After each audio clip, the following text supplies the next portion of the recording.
Hey gang, Chris Mihulka here. Today I'm going to talk to you about rotators and rotating flies.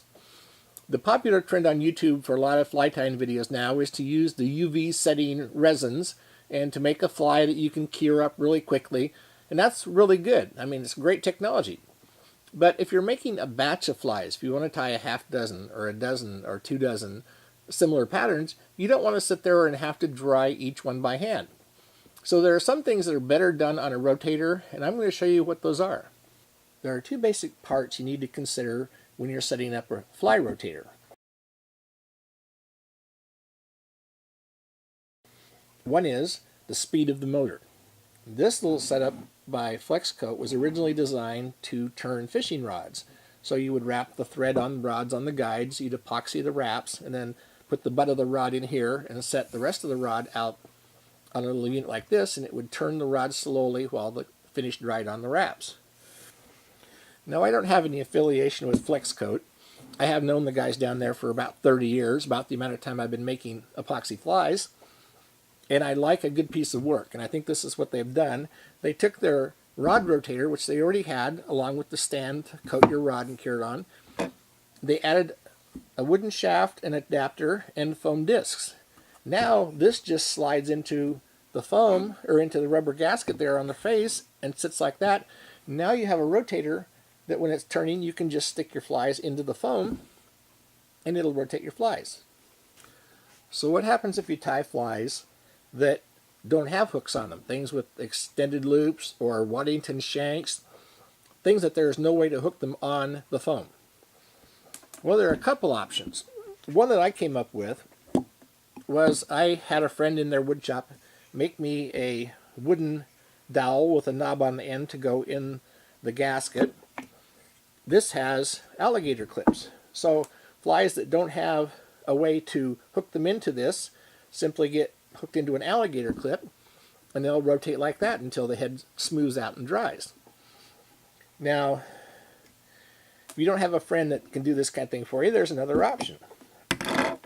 If you have this kind of foam or a single rotator with foam like I'm going to show you here in a bit, there's another option.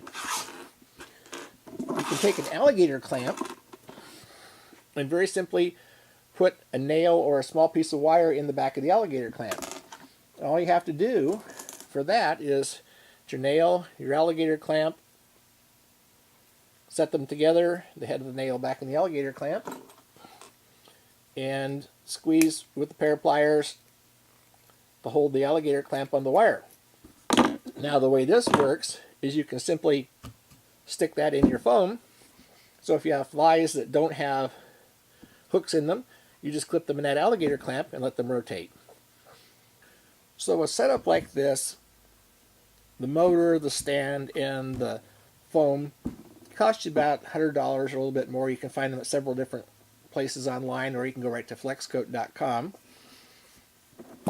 But if you want to try to save a little bit of money, the other option is to go with a motor from a rotator like off of a barbecue.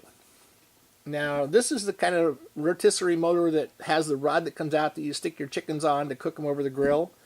If you take a motor like that, put it on any kind of a bracket, and this is a FlexCoat bracket, all you have to do is have the shaft come through the bracket, get a piece of foam. This is just a thick piece of foam from an exercise mat. Poke a little hole in it, and it just pushes right on that shaft. Now when you turn it on, that rotates, and you've got a fly rotator. This works with anything with a hook in it, like the foam minnows. It will rotate those to give you a nice finish. Or even flies that don't have a hook in them. If you use the alligator clip that I just showed you how to put a wire in an alligator clip, after you've brushed your epoxy on the head of the fly, you can stick it in the foam that way and let it go round, or on the side even, as long as you don't exceed your distance and hit the fly on the side of the bracket, it'll go around that way and cure nicely. Now, this is a really good way to do things with the alligator clamp, because once you start rotating things, you'll find that there are other things you'll want to do, and one of them that I have found really handy is to make dumbbell eyes and paint them. So we can just take those, put them in the clip, and as that goes around, now our eyes will cure nicely. So be sure and watch my next video on how to go about epoxy coating and what types of things are best to coat and to get a nice finish on. And that will be coming up within the next few days or so. So thanks for watching.